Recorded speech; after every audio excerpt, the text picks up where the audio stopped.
আসসালামু আলাইকুম। আজকে আমরা ইংলিশ গ্রামারের কারেকশনের কিছু নিয়ম দেখব।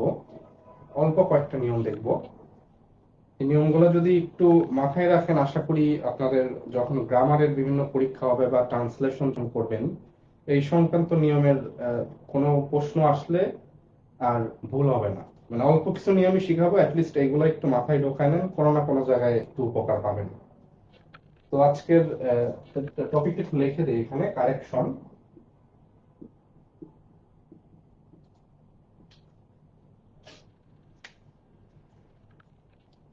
আচ্ছা, কারেকশন জিনিসটা অ্যাকচুয়ালি ইংলিশ গ্রামারের যত টপিক আছে সবকিছুর উপরেই কারেকশন হতে পারে। আমাদের পার্টস অফ স্পিচের কারেকশন হতে পারে, রাইট ফর্ম অফ ভার্বস এর কারেকশন, সাবজেক্ট ভার্ব এগ্রিমেন্ট, তারপর হচ্ছে আমাদের টেন্স, ভয়েস। মানে কারেকশন এমন একটা টপিক যেটা ইংলিশের গ্রামারের সব টপিকের উপরই হতে পারে। মানে কারেকশন নিয়ে আসলে অবশ্যই একটা ক্লাসে কারেকশন শেষ হবে না। ইংলিশের সব গ্রামার আইটেম যখন শেষ হয়ে যাবে, তারপরে আমরা আসলে কারেকশন পড়লে সেই ক্ষেত্রে মনে থাকে।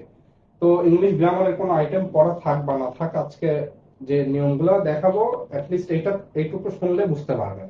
এমন না যে ইংলিশে আগে কোনো কিছু আপনারা জানেন বা না জানেন, সেটা সমস্যা নেই, অ্যাটলিস্ট এটা একটু সহজ করে বোঝাবো, একটু একটু বোঝার ট্রাই করেন। তো যেটা বললাম যে কারেকশন তো অনেক টপিকের হতে পারে, আজকে আমরা সাবজেক্ট ভার্ব এগ্রিমেন্ট আর টেন্সের অল্প কিছু কারেকশন দেখব। আমরা প্রচলিতভাবে যে ভুলগুলো করে থাকি ওইটা যেন না হয়, এই সংক্রান্ত কারেকশন। তাহলে সাবজেক্ট ভার্ব এগ্রিমেন্টের কিছু কারেকশন যদি আমরা দেখি, তো প্রথমে একটা সেন্টেন্স দেখাই আপনাদের।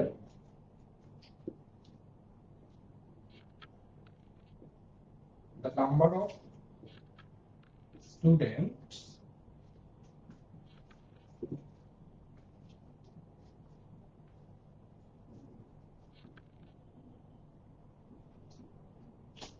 আর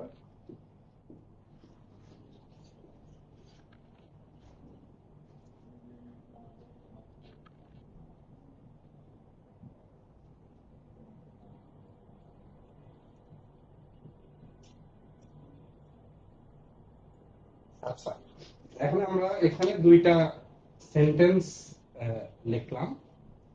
The number of students was অথবা were present, R the number of students was or were present।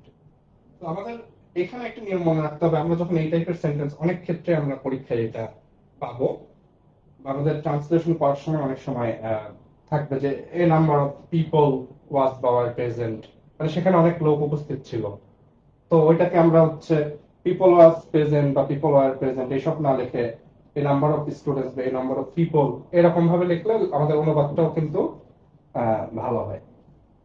তো এখন এটা কারেকশন কিভাবে হয়, মানে এটা আসলে কোনটা সঠিক, দা নাম্বার অফ স্টুডেন্টস ওয়াজ নাকি ওয়ার। তো মাথায় রাখবে, দা নাম্বার অফ স্টুডেন্টস বা দা নাম্বার অফ সামথিং যাই থাক না কেন, সেই ক্ষেত্রে সেটা হচ্ছে ওয়াজ। হ্যাঁ, দা নাম্বার অফ স্টুডেন্টস বা পিপল বা দা নাম্বার অফ পার্সনস, এরপর থেকে একটা যে নাউনটা আছে এটা কিন্তু প্লুরাল হোক আর সিঙ্গুলার, এটা অ্যাকচুয়ালি প্লুরালই হয়। এটা দা নাম্বার অফ এর পরে প্লুরাল একটা নাউনই হয়, এরপরে কিন্তু ওয়াজ হয়, ওয়াজ। যে আলহামদুলিল্লাহ ভালো আছি, আপনারা কেমন আছেন?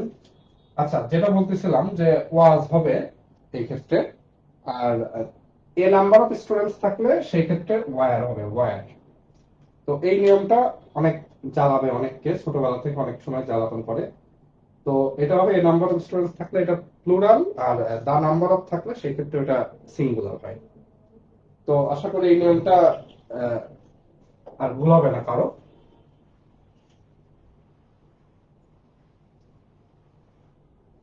আচ্ছা,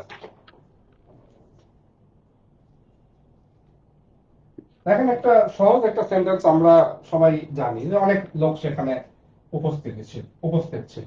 হ্যাঁ, তখন আমরা কি লিখি? সাপোজ এরকম লিখতে পারি, এটা কিন্তু রুল না, একটা এমনি সেন্টেন্স লিখতেছি। Many persons were present there.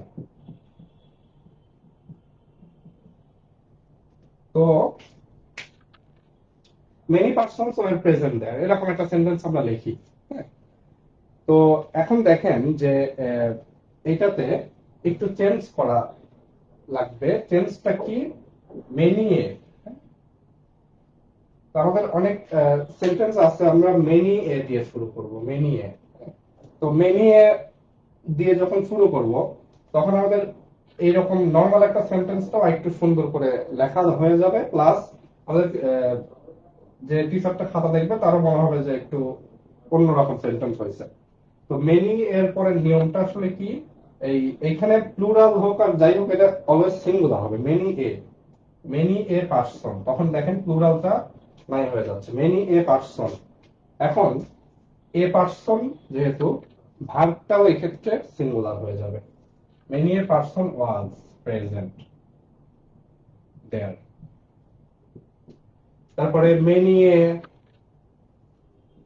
Man has done it. দেখছেন এই নিয়মটা কিন্তু কমপ্লেক্স একটু। মেনি এর পরে হচ্ছে ম্যান, এটা ঠিক আছে, কিন্তু এইটুক দেখার পরে অনেকেই কিন্তু এটা হ্যাভ দিয়ে দেবে। ঠিক আছে, এটা কিন্তু হ্যাভ হবে না, এটা হ্যাজ হবে, মানে সিঙ্গুলার ভার্ব হবে। এখানে নাউনটাও সিঙ্গুলার, ভার্বটাও সিঙ্গুলার। আগে যদি মেনি এ দিয়ে দেই, আর যদি শুধু মেনি থাকে সেই ক্ষেত্রে আমাদের হচ্ছে ভার্ব নাউন দুটোই প্লুরাল হচ্ছে। তাহলে এটা একটু ঘোরায় লিখলে এরকম হয়। তো দেখেন, the pair of do does not work. আলহামদুলিল্লাহ ভালো আছি। আচ্ছা দেখেন যে the pair of scissors do or does not work.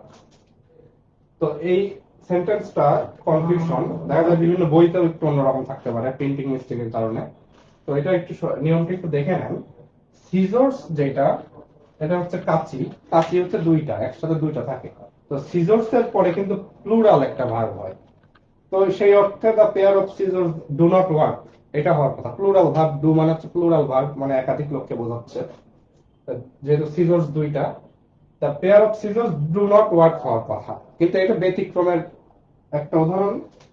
শুরুতে আসছে দ্য পেয়ার, তার মানে কি দুইটা সিজর্স পাশাপাশি রাখা, এবং ওইটা হচ্ছে একটা পেয়ার তৈরি করছে। মানে এখানে একটা কাঁচি, তার পাশে আরেকটা কাঁচি, দুইটা কাঁচি দিয়ে একটা পেয়ার। তো পেয়ার শব্দটা আবার সিঙ্গুলার।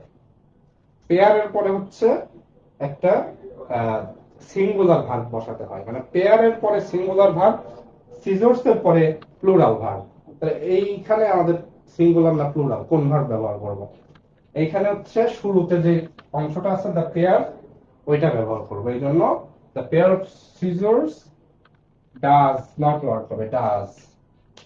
ঠিক আছে, এটা একটু মাথায় রাখবেন। তো পেয়ার যদি আগে থাকে, সিজর্স হোক আর অন্য কিছু যাই হোক, শুরুতে যদি সিঙ্গুলার ভার্ব হয়, শুরুতে যদি এমন কোন ওয়ার্ড থাকে, মানে এটা সাবজেক্ট ভার্ব এগ্রিমেন্টের একটা অংশ, কিছু শব্দ থাকে যেটা বসলে পরে সিঙ্গুলার ভার্ব হয়, কিছু শব্দ থাকে যেটা বসলে প্লুরাল ভার্ব হয়। সিজর্স যেটা, সেটা প্লুরাল ভার্ব তৈরি করে, আর পেয়ার হচ্ছে সিঙ্গুলার ভার্ব তৈরি করে। তো শুরুতে যদি সিঙ্গুলার ভার্ব তৈরি করে এরকম কোনো শব্দ থাকে, তাহলে ভার্বটা সিঙ্গুলার হবে। পরবর্তীতে প্লুরাল হোক আর যাই হোক, ওটা ব্যাপার না। তাহলে এই সেন্টেন্সটা আমরা দেখে নিলাম, এবং এটা মাথায় রাখবেন। নিয়মগুলো কিন্তু আমি লিখে দিই না, মুখে বলে দিই, আর একটা উদাহরণ দিয়ে বুঝাই, এর আগের থেকেও যারা দেখছেন। আচ্ছা, টেন্স ভিত্তিক অল্প কিছু কারেকশন আমরা একটু দেখি। টেন্স বেসড, দেখেন যে আমাদের একটা প্রচলিত কথা আছে, চুল আচ্ছা, এটা আমাদের ইয়েতে থাকবে, ভিডিওতে, এই ভিডিওটা থাকবে। যদি কেউ মিস করে থাকে তাহলে দেখে নেবেন। আচ্ছা, টেন্স বেসড যেটা, তো টেন্স বেসড একটা গুরুত্বপূর্ণ, যে আমি কোনটা আসলে হয়, আমি চুল কাটলাম নাকি কাটালাম, বা আমি মোবাইল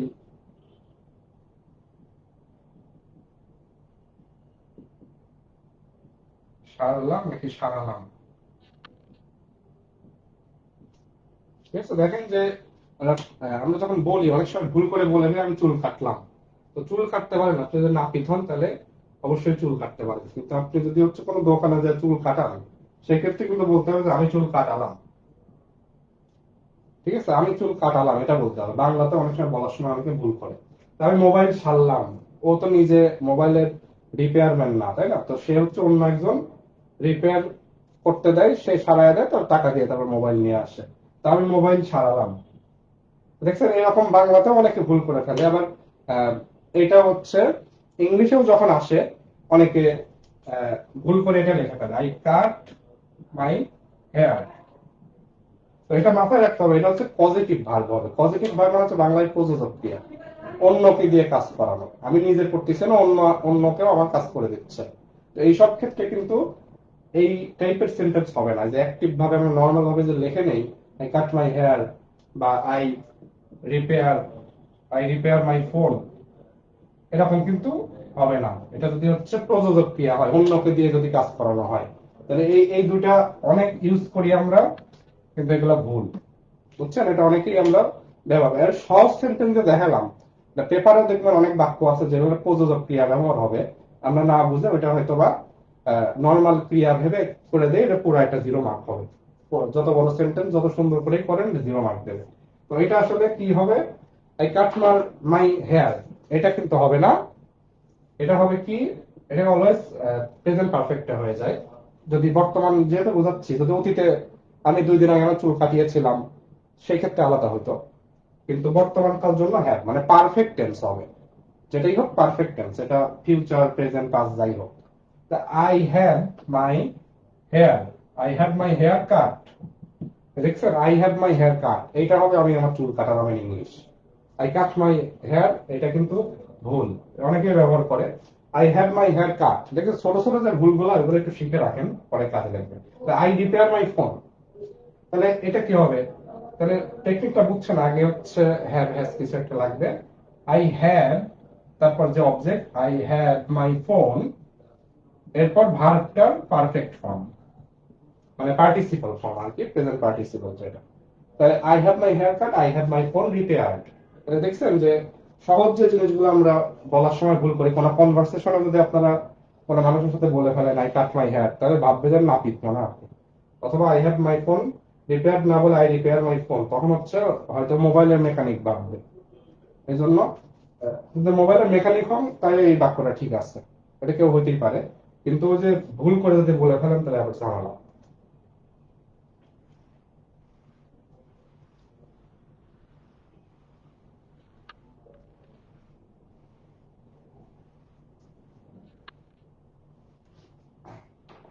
টেন্সের আরেকটা খুব ভুল হয়, ওটা একটা বাক্য দেখাবো, অ্যাজ ইফ এর ব্যবহার। হ্যাঁ, অ্যাজ ইফ এর ব্যবহার, এটা অনেক জায়গায় ভুল করে।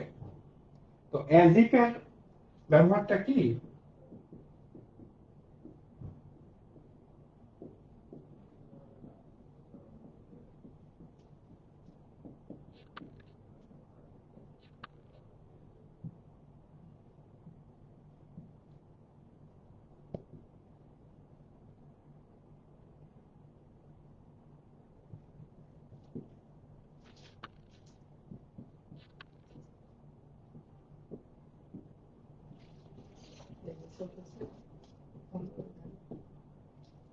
আচ্ছা, তো এক্ষেত্রে দেখেন যে অ্যাজ ইফ এর আগে যদি প্রেজেন্ট ইনডিফিনিট থাকে, পরবর্তীতে হচ্ছে পাস্ট ইনডিফিনিট হয়ে যায়।